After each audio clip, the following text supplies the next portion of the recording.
Hello, Eagle Song Gardener here. Today we're in the garden at RavenCroft, where health comes from the ground up. And I am looking at Elecampane.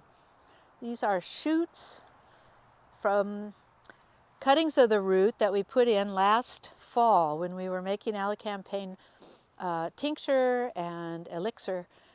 Little bits and pieces of the root were left that didn't really go in the tincture, and they could go certainly back to the earth. So here we have a beautiful expression of side shoots from Elecampane. Most of them had some form of upper growth on them, so we knew that they would take root. But you can really start Elecampane from a bit of the root.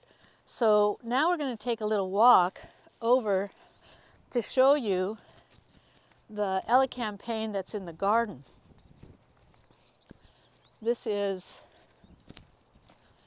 a walk through all the different little gardens that we have, our beautiful dead hedge. And I want to come over by the dead hedge, although I just realized I mowed this weekend and I can't show you what I wanted to show you here. But right in this grassy part, there is an Elecampane that started from seed. I don't see any other ones. So here we have the mother plant of those starts that you saw over in the box garden.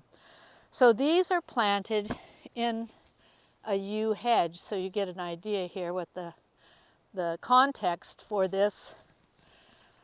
I'm coming around the hedge now. All right, so we have one plant here. Now remember, Elecampane gets tall in the garden.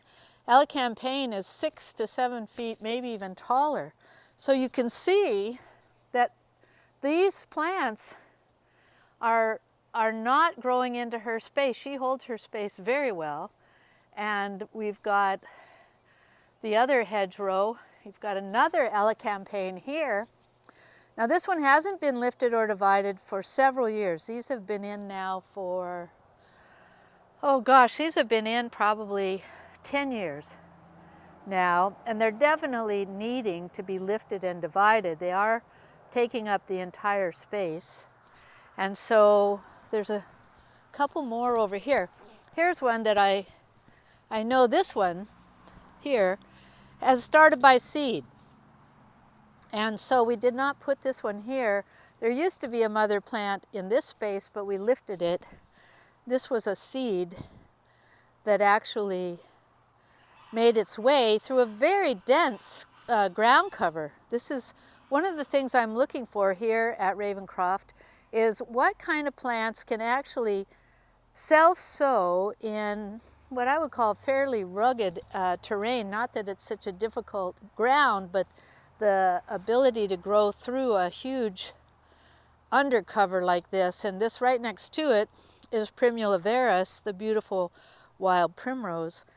And so you can see again, this is ranunculus. There's not much more challenging place to grow through. So for right now, Elecampane in the garden is what we're looking at. This is Inula helenium, and we will talk about the plant in the apothecary at a later time. But for right now, I just want you to know Elecampane is a plant that loves heavy clay, wet soil, is incredibly generative. You can grow this plant from seed easily, from root cuttings easily. Really a plant that you want in your garden for structure, architecture, medicine, and the beautiful golden flowers that come like small sunflowers on the upper part of the plant, which we will see later in summer when they really come on. So Elecampane Inula helenium here at RavenCroft Garden. Come visit us at eaglesong-gardener.com. Be sure to subscribe to our YouTube channel if you're interested in seeing herbs from the ground up. So here we are cultivating health from the ground up at RavenCroft Garden with Eagle Song Gardener.